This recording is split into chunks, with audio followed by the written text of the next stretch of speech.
উপহার বেশি পাইনি, মাত্র ২টা বই পেয়েছি। তো দেখতেছি আর কেনার ইচ্ছাও আছে। এই রে এটা কিনেছি না বই কিনে নেই বই কিনবো এটা পছন্দ আলহামদুলিল্লাহ অনেক ভালো সাড়া পাচ্ছি। পাঠকরা আসছে, বই স্পষ্ট করে দেখছে, অনেকেই কিনছে, অনেকেই সিলেক্ট করে যাচ্ছে যে পরবর্তী দিনগুলোতে আসবে, বই কিনবে। যেহেতু এটা সিরাত কেন্দ্রিক মেলা, তো সিরাতের বইগুলো সবচেয়ে বেশি চলছে। এখনের যেই চাহিদা ওই চাহিদা যেন মেটাতে পারি এমন বই আমি অনুসন্ধান করছি। পাঠকরা সব ধরনের বিষয়ের উপরে পাঠকরা আসছেন। ইতিহাস, তারপরে অর্থব্যবস্থা, এখানে বিভিন্ন বিষয় নিয়েই পাঠকরা অনেক আগ্রহী। তো মোটামুটি দেখা যাচ্ছে সমস্ত সাবজেক্টের উপরেই পাঠকরা আগ্রহ প্রকাশ করছেন।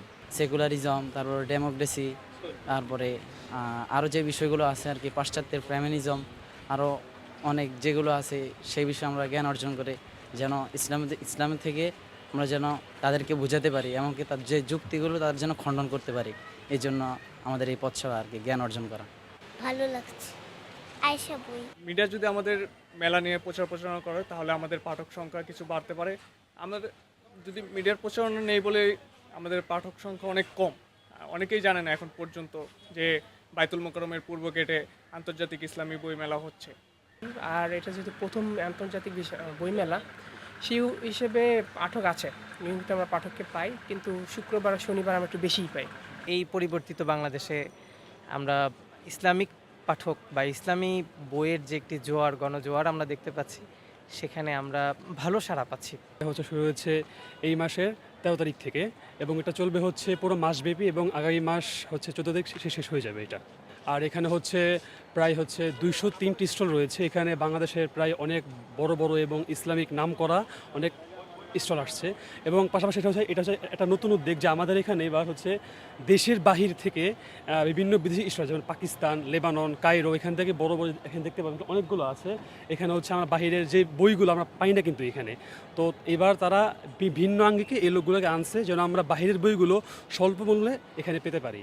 আর তাছাড়া এখানে আমাদের জন্য বিশেষ করে যারা মহিলা আসে তাদের জন্য মহিলা কর্নার এবং তাদের নামাজ পড়তে চায় সেখানে জায়গা আছে, এবং যারা এখানে বাচ্চারা আসে তাদের জন্য শিশু কর্নার রয়েছে এবং তারা খেলতে পারে।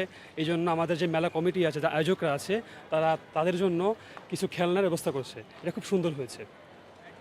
এত জাঁকজমক এবং সাজানো গোছানোভাবে এর আগে ইসলামী ফাউন্ডেশন কখনোই বইমেলা আয়োজন করতে পারেনি। বইমেলা যে একটা সত্যিকার রুচির ব্যাপার, একটা নান্দনিকতার ব্যাপার, এই জিনিসটা ঘাটতি ছিল দীর্ঘ বহু বছর ধরে। এবারই ইসলামী ফাউন্ডেশন এবং প্রকাশকরা মিলে এই ঘাটতিটা ফিল আপ করার চেষ্টা করেছে। তার ধারাবাহিকতায় আপনি হয়তো দেখবেন এখানে বেশ কিছু আন্তর্জাতিক প্যাভিলিয়ন চলে আসছে। তারা তাদের বাইরের বইগুলো এখানে পাঠকদের হাতে তুলে দেওয়ার চেষ্টা করতেছেন। এছাড়াও বাংলা বাজারের অলমোস্ট সব প্রকাশনীগুলো এখানে চলে আসছে। কয়েকটা প্রকাশনী শিশুদের জন্য বই নিয়ে এসেছে।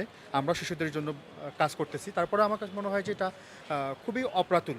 শিশুদের জন্য যদি আরও পর্যাপ্ত কাজ করা যেত তাহলে মনে হয় যে এই বইমেলাটা আরও বেশি জমজমাট হইতো। তো সবচেয়ে বড় ব্যাপারটা হলো যে মেইন স্ট্রিম মিডিয়া হিসাবে আমরা যাদেরকে চিনি বা যাদের কথা বলা হয়, এরা এই মেলা সম্পূর্ণরূপে স্কিপ করে যাওয়ার একটা প্রচেষ্টা তাদের মধ্যে আমরা দেখছি। এটা হতে পারে যে ফাউন্ডেশনের পক্ষ থেকে একটা গ্যাপ হতে পারে, কিন্তু আমরা দেখছি যে এত বড় একটা আয়োজন, মুসলিম সংখ্যাগরিষ্ঠ একটা দেশে ইসলামী বইমেলা হচ্ছে, যেটা মূল ফোকাসে থাকার কথা ছিল, কিন্তু দুঃখজনকভাবে এই বিষয়টাকে স্কিপ করা হচ্ছে। এটা একটা আমাদের কাছে ঘাটতি বলে মনে হচ্ছে।